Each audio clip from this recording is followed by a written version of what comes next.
மருத்துவச்சி துணை அனைவருக்கும் வணக்கம். பாலா திரிபுர சுந்தரி அனைவரும் வணங்கலாமா? பாலாவின் பரிபூரண ஆசீர்வாதம் இருந்தால் பாலா திரிபுர சுந்தரியை வணங்கலாம். மந்திர ஜபத்தில் மிக முக்கியமான மந்திரம் கணபதி மந்திரம். கணபதி மந்திரத்துக்கு அடுத்ததாக ஸ்ரீ பாலா திரிபுர சுந்தரி மந்திரமே மிக சிறப்பான மந்திரமா. அன்னை பராசக்தியின் வடிவம்தான் ராஜராஜேஸ்வரி. ராஜராஜேஸ்வரி தானே விரும்பி எடுத்துக்கொண்ட குழந்தை பருவம்தான் பாலா திரிபுர சுந்தரி வடிவம். இச்சாசக்தி, கிரியாசக்தி, ஞான சக்தி, இந்த 3 சக்திகளும் இணைந்து செயல்படுவதே பாலாவின் சிறப்பு.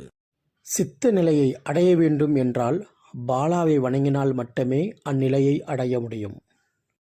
வாழைத்தாய், வாழைக்குமாரி என்று சித்தர்களால் அழைக்கப்படும் அன்னை பாலா திரிபுர சுந்தரியை வணங்கினால் நமக்கு ஏற்படும் நன்மைகள்: கல்வி, செல்வம், வீரம், நீங்கா புகழ்.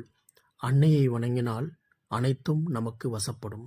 அன்னையின் மூல மந்திரத்தை குருவின் உபதேசமாக பெற்றால் மிக சிறப்பாக இருக்கும். அன்னையின் மூல மந்திரம் ஐம் க்ளீம் ஷௌம். மருத்துவ சிந்தனை.